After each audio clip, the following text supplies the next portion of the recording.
Erinnya lya Mukama lyebazibwe basebo ne banyabo balamusiza mu linnya lya Mukama waffe Yesu Kristo. Nze omusumba Robert Senyonga okuva mu Christ Witness Church wano Najera ku njegoyego gy'ekibuga Kampala. Tuli wano mu kira mu linnya lya Mukama waffe Yesu Kristo. Yeebazibwe Mukama bakumbye nga mukyali balamu era mujja kuba balamu mu linnya lya Mukama waffe Yesu. Bw'oba okyali mulamu okyali w'amaanyi nnyo, okyayina omukisa okukola byonna by'oteekwa okukola mu nsi eno ey'abalamu. Bayibuli etegeeza nti embwa ennamu esinga empologoma enfu. Bassebo ne bannyabo kitegeeza ki ekyo? Nti abaafa newankubadde baali b'amaanyi nnyo, newankubadde baali bagagga nnyo, baali bayivu nnyo, bakakensa, tebakyagasa. Gw'omulamu gwe kaakati gwagasa mu linnya lya Mukama. Tewali ayinza kuzuukusa eyali ow'amaanyi n'amugya mu bafu ajja mugambe nti tuyambe mu nsonga eno n'eno. Gw'alabika ng'omutono, gw'okyali ow'amaanyi. N'olwekyo teweenyooma, ddamu amaanyi guma omwoyo. Mukama Katonda ali wamu naawe mu linnya lya Mukama waffe Yesu Kristo. Olwaleero nziza okwogera naawe ekigambo ekikwata ku kutya. Okutya kigambo kibi nnyo. Waliwo okutya okulungi nga Bayibuli bwega nti fear me, Katonda atugamba okumutya, naye ate waliwo okutya okubi, okutusuula mu kwonoona, okutya okutuleetera ebizibu, okutya okuva ewa Setaani. Bayibuli kyebega nti Katonda tatuwanga mwoyo wa kutya. Okwo okutya okw'ekika ekyo kwe nziza okwesinga olwaliwo. Nziza okugoba okutya mu ggwe mu linnya lya Mukama. Meseji yange egamba nti totya mu linnya lya Mukama waffe Yesu.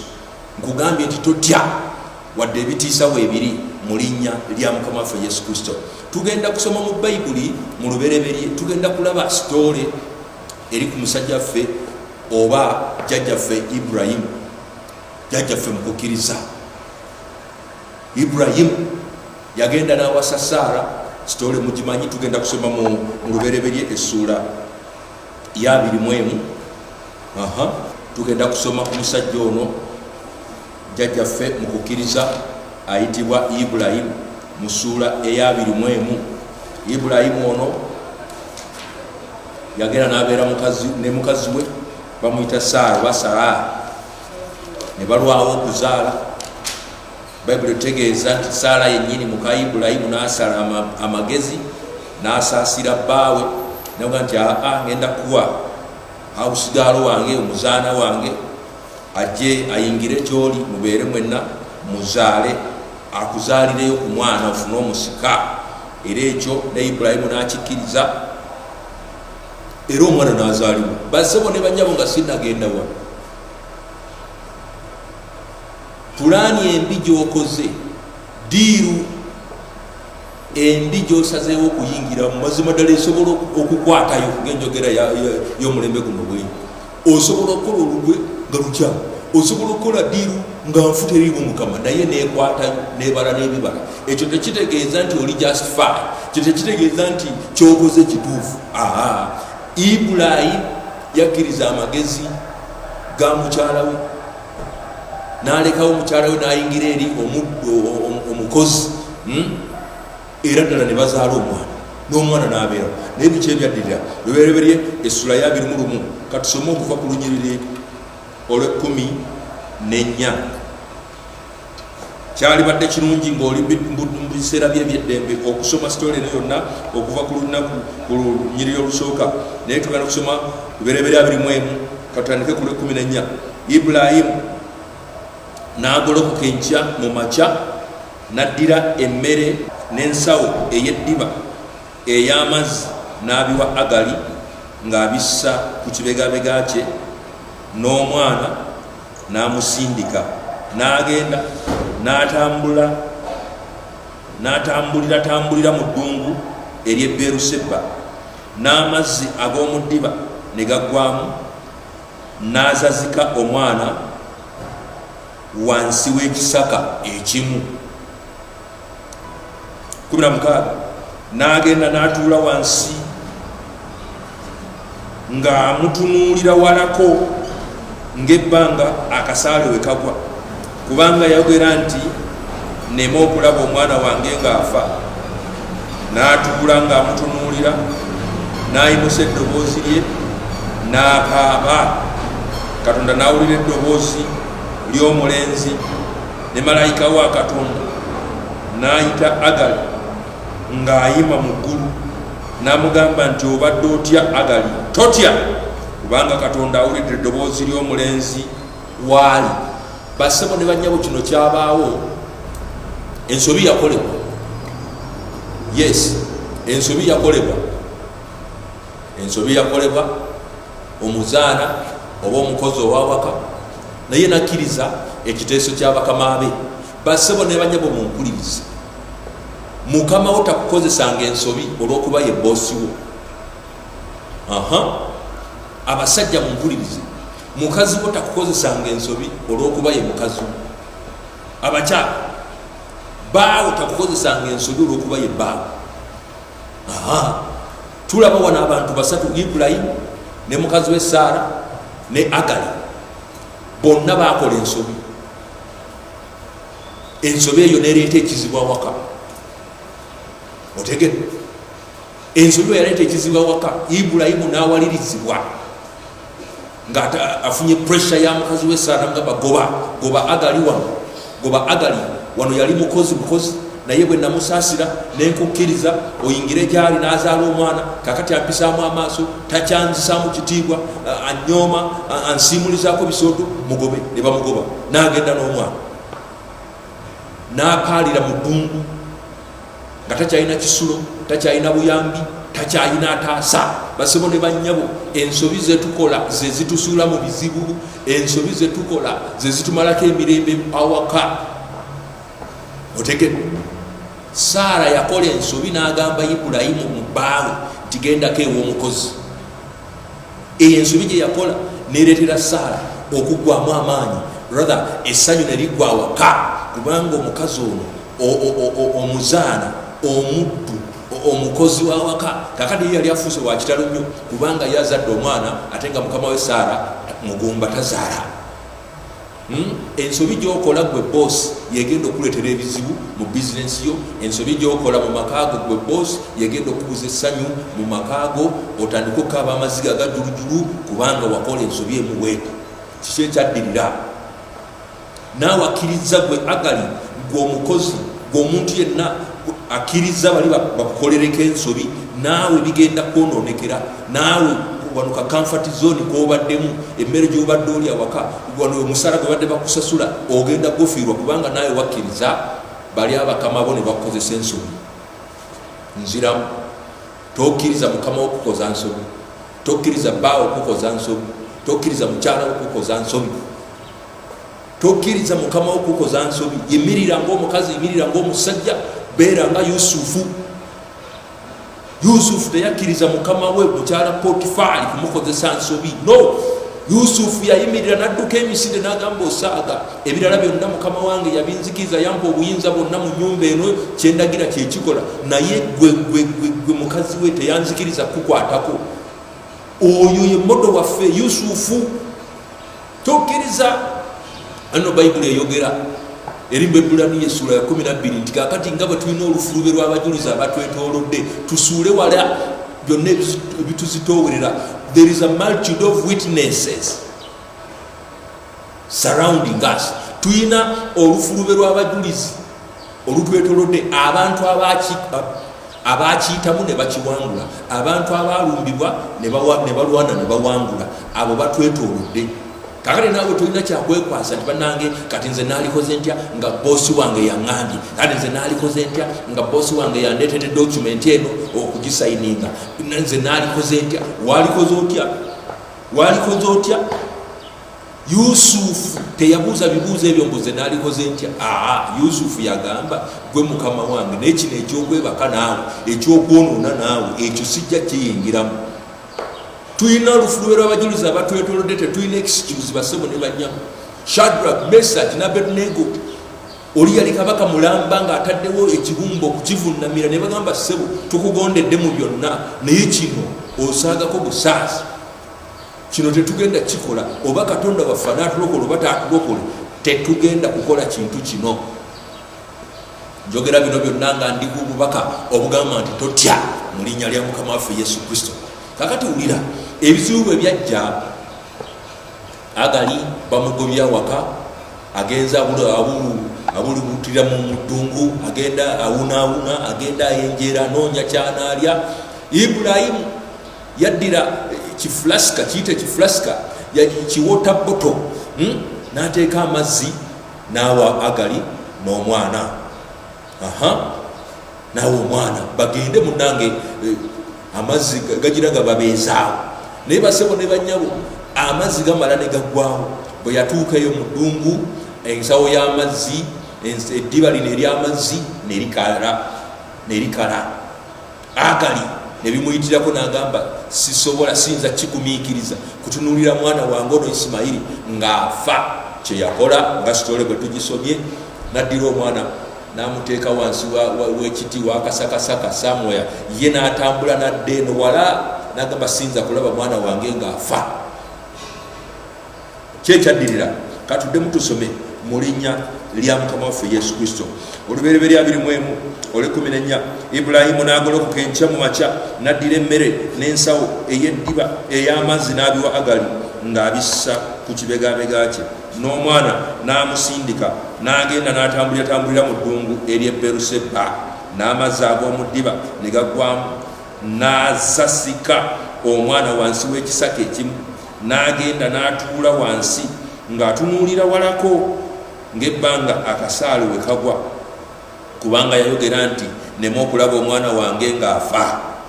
N'atuula ng'amutunuulira, n'ayimusa eddoboozi lye n'akaaba. Omwana n'akaaba.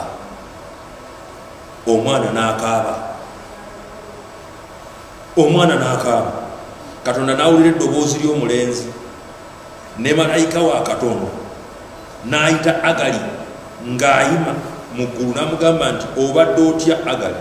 Totya, kubanga Katonda awulira eddoboozi ly'omulenzi waali. Kakati mumpulirize, Agali yakaaba n'omwana n'akaaba. Agali eyaleeta ekizibu yakaaba n'omwana n'akaaba. Kakati ntuuse ku kiseera kye tulimu kino ekya coronavirus COVID-19, eyaleeta ekizibu akaaba ne Saalumanya naye akaaba. Ensi bwe yayonoona Katonda n'atunyiigira, abasamize bakaaba, abaasamira ne bassa obusungu bwa Katonda bakaaba, abaali ebisiyaga bakaaba, abali corrupt mu gavumenti, mu kanisa, mu bitongole byonna bakaaba, abayaaya abafere bakaaba mu kiseera kye tulimu. Naye njagala okutegeeza nti naawe kaaba, kubanga Agali yakaaba n'omwana yakaaba. Naye wulira ekyenjawulo, Katonda teyawulira eddoboozi lya Agali wadde yaliwulira naye siri eryamukomako. Malayika agamba Agali nti obadde otya? Totya, Katonda awulidde omulenzi ng'akaaba. Ekiseera kye tulimu bassebo ne banyabo, totya, Katonda agenda kututaasa. Ye message gyenguwa, naye tosirika, kaaba, kubanga bali kye baatukolera obwonenefu, okwonoona kw'ensi yonna kutuleetedde naffe okukaaba, kubanga naffe ensi yetuzaala. Tuli baana baabo abali ebisiyaga, tuli bazzukulu abali ebisiyaga, tuli wansi wabali corrupt, abatukulembera be bali corrupt, betukulembera kavuyo kali wonna. Kino kitwaliddemu eyayonoona n'ataayonoona. Agali yakaaba n'omwana ataabimanya.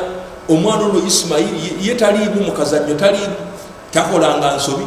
Ensobi yali y'abantu basatu: Agali, Ibulayimu ne Saara. Naye kakati ne Isimayiri ataabiriimu, ataakola nsobi, naye kimutwaliddemu akaaba. Okukaaba ko gwe ataayonoona kwe kugenda okutaasa eggwanga mu linnya lya Yesu. Ngambye okukaaba ko gwe ataayonoona, gwe atabiriimu, gwe atalyanga bisiyaga, gwe atalyanga ku nguzi, gwe atayendangako, gwe mbeerera atakolanga bya bukaba na bugwagwa bonna, gwe atali mubbi, gwe atali munamu, atasamirangako, gwe bw'okaaba eddoboozi lyo Katonda lyagenda okuwulira mu kaseera kanake ataasa eggwanga lyaffe Uganda n'ensi yonna okutwaliza wamu. Kubanga kyawandiikibwa nti abantu bange batumiddwa erinnya lyange bwe baneetowaza ne basaba. Bayibuli etegeeza Katonda tawulira ssaala z'ababi. Okiwulira ekyo? tolinda muntu oli kugamba nti abo be batuleetera ekizibu, abo be batuleetera ekizibu, abo be balidde ebisiyaga, abo be baluminati, abo be basamize. Abo baveeko batuleetera ekizibu bakireeta, naye okukaaba kwaffe Katonda kwagenda okuwulira ataase eggwanga. Kyovulaba Bayibuli egamba nti musabire ekibuga kye mutuulamu emirembe, kubanga emirembe gy'ekibuga ekyo gy'emirembe gyammwe. Ekibuga bwe kibeera mirembe, bwe kibeera sekiwa, nammwe mubeera sekiwa. Gwe toyina buzibu mu kibuga, naye ekibuga ekyo bwe kibeeramu abayaaye n'otafaayo, bwe kibeeramu abakubi b'obutayimbwa n'otafaayo olw'okuba gwe tokuba butayimbwa, ojja kwekanga akatayimbwa katuuse ku ggwe. Ojja kwekanga emmotoka yo bagiggyeeko akataala, ojja kwekanga gwe balumbye w'osula. Bassebo ne bannyabo okukaaba kwa Ismael kwaleeta obulokozi eri ye kennyini n'eri maama we, of course n'eri Ibulayimu, mu linnya lya Mukama waffe Yesu. Katudde mutusomaawo nnyini, wulira Lubereberye 21 tuvudde ku lwa 14, kaakati tuli ku lwa 16. N'atuula, n'agenda n'atuula wansi, n'amutunuulira walako ng'ebbanga akasaale we kagwa, kubanga yayogera nti nneme okulaba omwana wange ng'afa. N'atuula ng'amutunuulira, n'ayimusa eddoboozi lye n'akaaba. Katonda n'awulira eddoboozi ly'omulenzi. Katonda n'awulira eddoboozi lyani? Ery'omulenzi Isimayiri. Bwe yawulira eddoboozi ly'omulenzi, omulenzi ono atalina musango, omulenzi ali inosenti, kasita yakaaba. Katonda n'awulira eddoboozi ly'omulenzi. Katonda n'awulira eddoboozi ly'omulenzi, ne malayika wa Katonda n'ayita Agali ng'ayima mu ggulu, n'amugamba nti obadde otya Agali? Totya, kubanga Katonda awulira eddoboozi ly'omulenzi waali. Yesu yeebazibwe.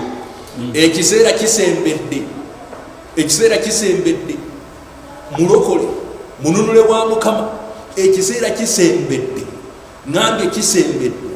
Bw'onoosaba essaala n'ewulikika bulungi, bw'onoosaba essaala n'okaaba eddoboozi ne lirinnya eri Katonda, malayika agenda kugamba ensi, egamba nti owaayo gwe ensi, totya, totya. Katonda awulira eddoboozi ly'omulenzi, Katonda awulira eddoboozi ly'omwana, Katonda awulira eddoboozi ly'ekkanisa. Bassebo ne bannyaba eddoboozi ly'ekkanisa lye ligenda okulokola ensi eno. Nzize okubazzaamu amaanyi mu linnya lya Mukama waffe Yesu. Buli musajja wa Katonda w'oli, buli mukyala mukazi wa Katonda w'oli, buli muweereza wa Mukama w'oli, buli mutwe gw'amaka we guli, oba oli mukyala gwe mutwe gw'amaka g'ennyumba yo, gwe mutwe. Mukume ebyoto, mukume ebyoto mu nnyumba, mukume ebyoto. Mwabakyalina akisesi we mwekwekakweka, mutuukewo mu linnya lya Mukama. Bwasobola okusula mu yeekaalu n'osulayo omu, kola night prayer y'omu mu linnya lya Mukama waffe Yesu Kristo. Ekiseera kituuse. Katonda awulira eddoboozi ly'omuntu omu akaaba. Katonda yawulira eddoboozi ly'omwana ng'akaaba, n'eri lyagenda dduulira mu linnya lya Mukama. Ekyo kigenda kutaasa ggwe omwana akaaba, kitaase maama wo, kitaase taata wo, kitaase ensi yonna mu linnya lya Mukama waffe Yesu Kristo. Ngambye nti totya. Katusomeko ne mu Luzungu. Tuli mu Lubereberye essula ya 21, kikulu nnyo. Essula ya 21. Katusome okuva ku 10 n'omukaaga, 21, 16. Bayibuli egambye bw'eti. Bayibuli egambye bw'eti. Lubereberye 21, 16. Then she went and sat down across from him at a distance of about a bow's shot. For she said to herself, "Let me not see the death of my boy." So she sat opposite him and lifted her voice and wept. She sat opposite him and lifted her voice and wept. And God heard the voice of the lad. Wow.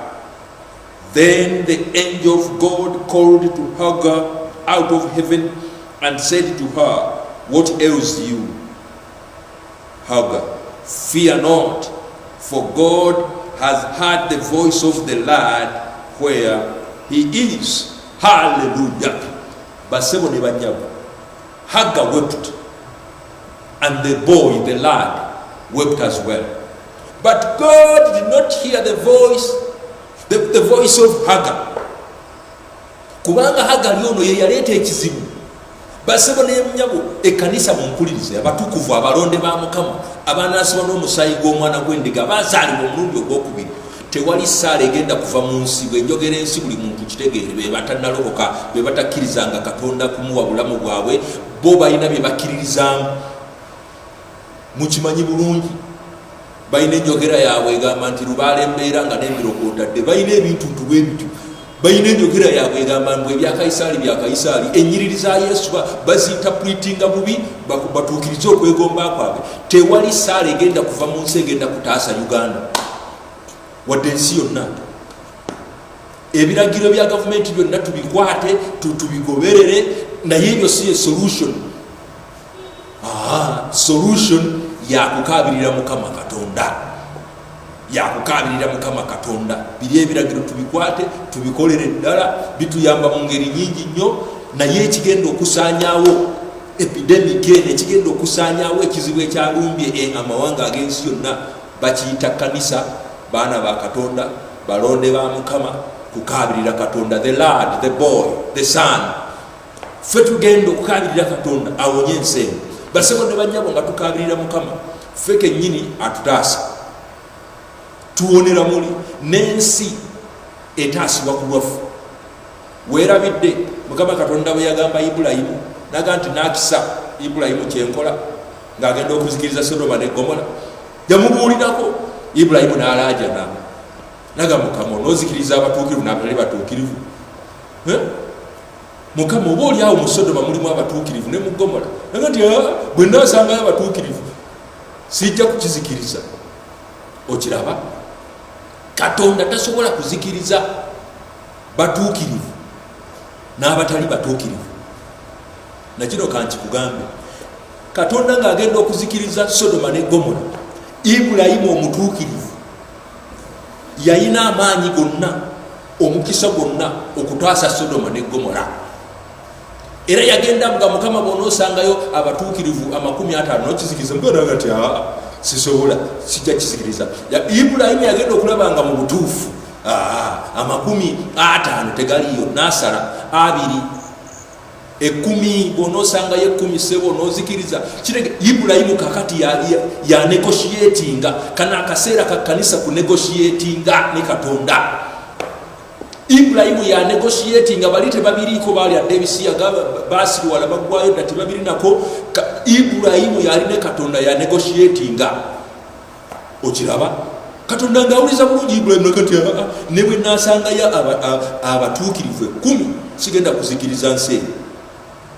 Ibulayimu n'akomaawo n'agamba Mukama, okukkiriza kwa Ibulayimu kwakoma.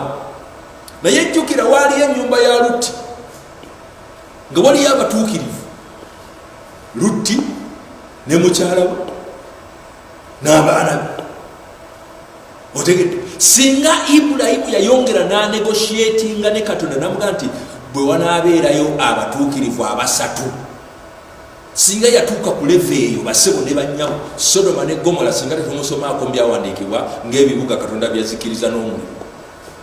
Ekkanisa Bayibuli egamba nti mumpulirizemu abagoberera obutuukirivu, mujjukire mutunulire obuya bw'obunya bwe mwasimibwamu, mutunulire Ibulayimu jjajjammwe kakati wuuna negotiatinga.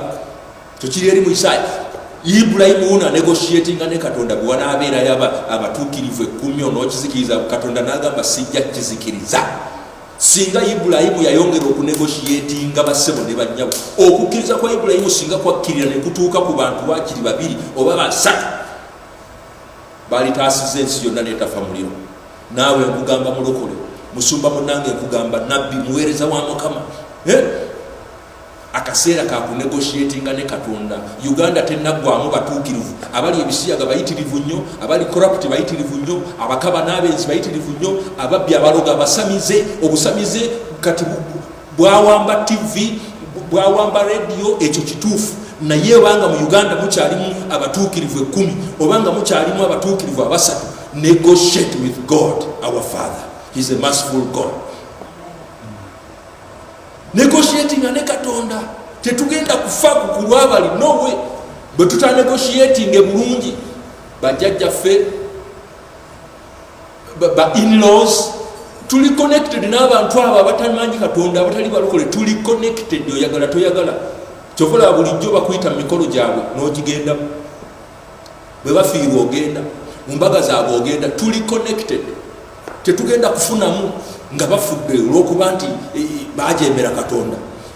Omupiira guli mu ngalo zaffe basebo ne banyabo tunegotiating ne Katonda nga Ibulayimu bwe yanegotiatinga paka ku bantu 10 okukkiriza kwaffe kulema okukoma ng'okwa Ibulayimu kwe kwakoma tunegotiatinge tugeme Mukama bw'oba wekkiririzaamu nga gwobanyi gwe mutuukirivu wekka funa obuvumu obwo ogambe nti Mukama Katonda wange nze omusajja wono Asafu yekkiririzaamu mu Zabbuli ey'ensaba mu esatu Asafu yekkiririzaamu naga nti mazima n'abira bwereere mu butayonoona n'enkuuma ekkubo lya Mukama. Asafu yali yeemanyi nti mutuukirivu naawe oba wekkiririzaamu ng'oli mutuukirivu negotiate ne Katonda oba abalala bonna tobakkiririzaamu gwe wekkirizeemu ogambe Mukama ku lwange nze taasa eggwanga lyange Uganda ku lwange nze kubanga wampa ekisa n'ondokola gompadde ekisa ekyokutambula nawe mu butuukirivu ne mutukuvu oba wekkiririzaamu ng'oli mutukuvu wa Mukama kale abalala boonoonye wekkiririzeemu negotiate with God. Yes, Asafu mu Zabbuli ey'ensanvu mu esatu tusomeyo yekkiririzaamu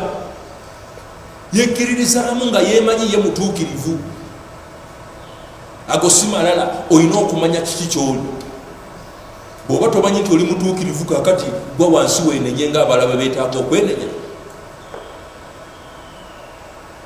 Kyeŋŋamba kye kino ekkanisa yeyina okaaba Katonda agenda kuwulira ddoboozi lya kkanisa. Agali yakaaba azaala omwana gwe tokimanyi mulokole mutuukirivu gwe munonole wa Mukama saint tokimanyi nti abakuzaala boonoonyi. Dawudi yakyogera nti nazaalibwa mu kibi ne mukono namange mwe yanzaalira. Olina okumanya nti abakuzaala abantu bazibu nnyo boonoonefu ekyo si kibi okukimanya. Kakati obanga boonoonefu kaaba Katonda bw'anaasaasira tagenda kusaasira gwe wekka agenda kusaasira ennyumba yo agenda kusaasira sezaalawo nyazaalawo bakodomi bo baani bonna baganda bo amawanga gonna ag'ensi eno.